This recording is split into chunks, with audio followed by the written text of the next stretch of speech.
All right, welcome back to another tips and tricks. This is going to be another compilation of all the tips and shit that I talk about in my stream. Hope you guys enjoy. Let's get right into it. But yeah, if you're running up a site, you could have like your initial god flash right here to like start off the execute that lands in the front of the site. But anyone who's running up, you can just spam flashes in this area as you run up and clear cold. As you run up and clear cold, like those flashes will blind anyone on site trying to hold and fight against you. They'll blind someone here. They'll blind even people pit trying to fight you as you cross. They land in this area right here, so.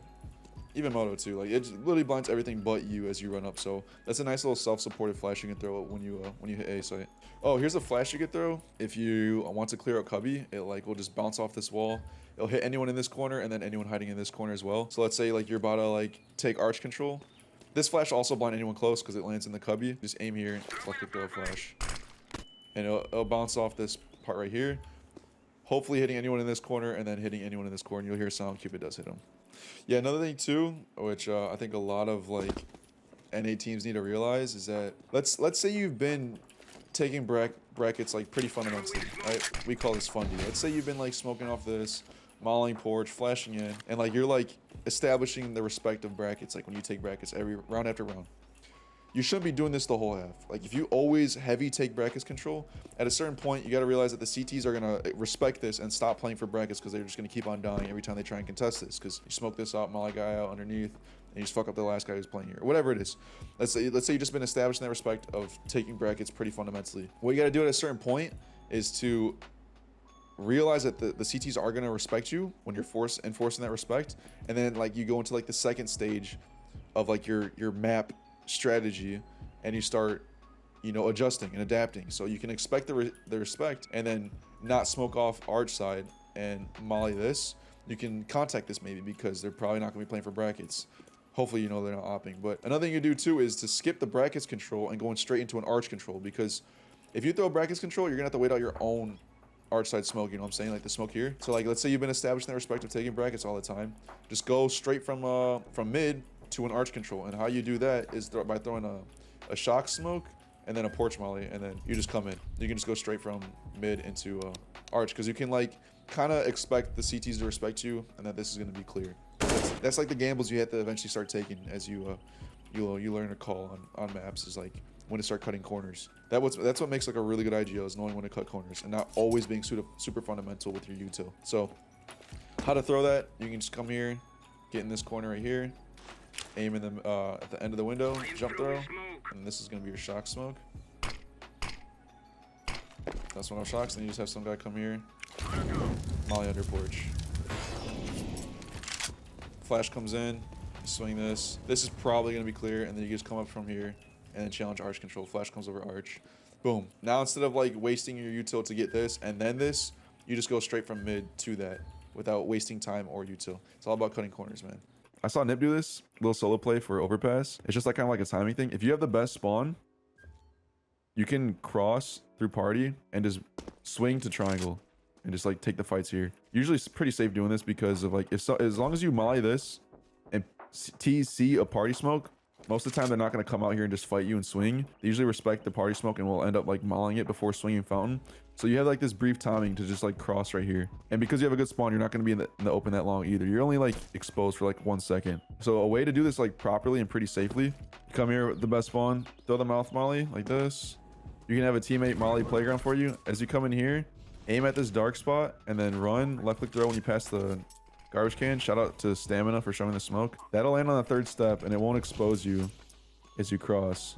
And then you just run out here and then swing playground and just get to triangle. It's like a little like solo play.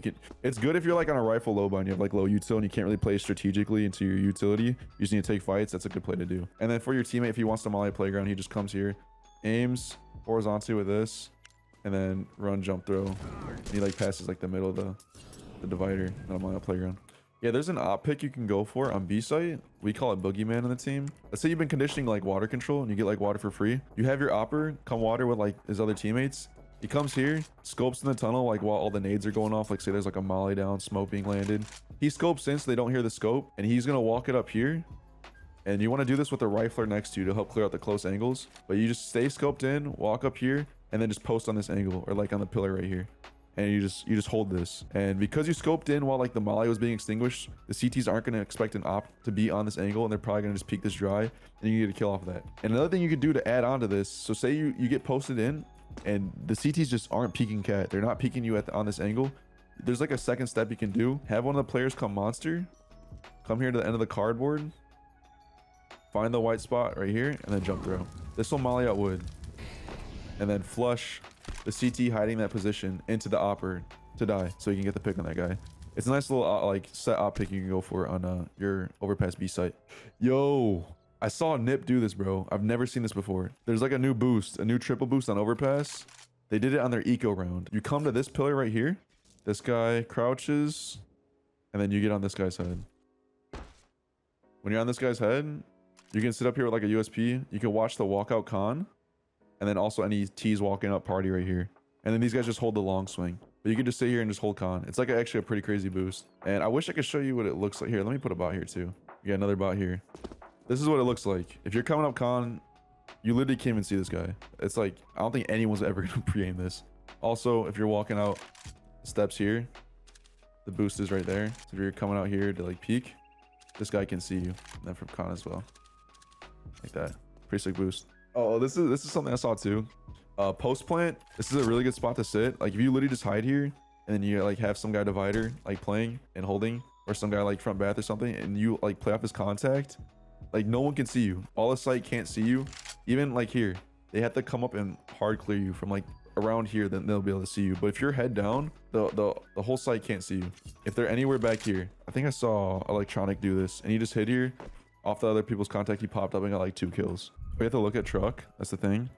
Okay, so I had it wrong. Yeah, so you have to look at the truck then. I guess you can get jump spotted from here. So that's something you can do for your post plants. Just jump spot this position before just clearing it. But if they don't jump spot, like you're pretty hidden. Like they can't see you at all. So it's a nice little spot to hide in for your post plants. All right, look at this. This is something I saw Lige do. But if T's throw this like rebar smoke here, you can prevent them from going up it by actually mauling out back rebar. And I believe the lineup is like this. And it lands behind their smoke, so they can't jump up. And if they throw the smoke like even closer, like say the smoke lands right here, like sometimes the molly will land underneath rebar and actually like prevent them from even getting up there. Like see how these 2 beams line up with each other, and you just like aim in the middle right there. No, it'll land underneath. So that's how you like counter like CT or T's throwing the lurk smoke rebar. But if you're doing an anti-eco on Vertigo T side, don't throw any top ramp smokes. The smoke you should be throwing is a rebar smoke and then like a secret smoke or something. But you shouldn't be throwing any top ramp smokes because one, it just allows the pistols or the CTs to like play close to your smoke and maybe find a one way to play against you. The pros to throwing a rebar smoke is that normally like on gun rounds, the smoke can be a little bit dangerous because it's like pretty easily spammable because the CTs have rifles, right? So like you throw that, the CT's gonna come crane and spam it, maybe find a kill on you because they have rifles, right? But if you're on an anti-eco and you throw this smoke, you can jump up here and they have pistols. So like, let's say someone has a deagle, they only have 7 shots to spam the smoke. Chances are they're probably not going to kill you with those 7 shots versus like 30 bullets in an A4 or something. So that's one good reason to throw the rebar smoke. Also on that too, is that it keeps the fights at a long distance. This is a bad smoke, but it keeps the fights at a long distance versus like you throwing a top ramp smoke and then phasing through it, and like the pistols can just be right up in your face. So yeah, if you're ever on an anti-eco, throw the rebar lurk smoke, not the top ramp smoke, and then like a secret smoke or something. Okay, this is what movie started, okay? It was 3B. It was like a late B stairs take. And so like they delayed it. So like let's say like the T's, they throw their lurk smoke, whatever, and they come out. To like late take, they have one guy hold the B main smoke right here. And when they're ready to late take, he throws this, right? The smoke comes in, bounces off this, lands at the door, smokes off the door, right? And then you have another guy here holding a flash. This guy hugs the back, goes right over the wood right here, right? And then you have one guy playing close wood. This is a guy who's like gonna calm everything. So he's like, all right, whatever. There's smoke faded. Yo, smoke deep, and then flash. That guy smokes off the stairs, and this guy here mollies out under, and then he jumps up like to peek this angle first to make sure no one's like by the box. After he jumps up, the flash comes in, and then he comes here and like peeks like this. Smoke comes in, smokes this off. He mollies out this back corner, so they have to like be forced in the open right here. And then the flash comes in, jump up here, peek this side, boom, peek like that. That's literally what he did. It's like a a way to late take ramp control. So you have like 2 ramp and you don't have anyone playing secret. If you decide to like bolt swing ramp and like take your fights here, like that's fine. But just whoever's in the back has to molly out yellow, like right here. And this is just to stop tees from running up yellow on you because you have no information on it. So like just expect them to smoke rebar, smoke top ramp, and that they can be up yellow, but molly them to delay so you can take the fights and then fall off. Because it happens all the time in pugs where people will double up ramp and take these fights here, and no one mollies out yellow, and then like the tees just run up like this, and then they end up getting like the trade kills on you because you have no presence here and you're not delaying them. So throw a molly yellow if you're ever doubling up ramp. All right, that's gonna be a wrap on this tips and tricks. Again, let me know what you guys think of this type of content. I plan on just continuing doing my tips and tricks like that, and then also making long form content. Also, I noticed that quite a bit of you guys who watch this are unsubscribed. If you are interested in this type of content, CS content, improving as a player overall, not just in game but out of the game, you're gonna be learning from someone who's also learning at the same time. I plan on sharing everything I know, bro, on this channel. Literally every fucking thing I learned. So if you're interested in this, please subscribe. It helps out a lot. And yeah, you guys have a good one.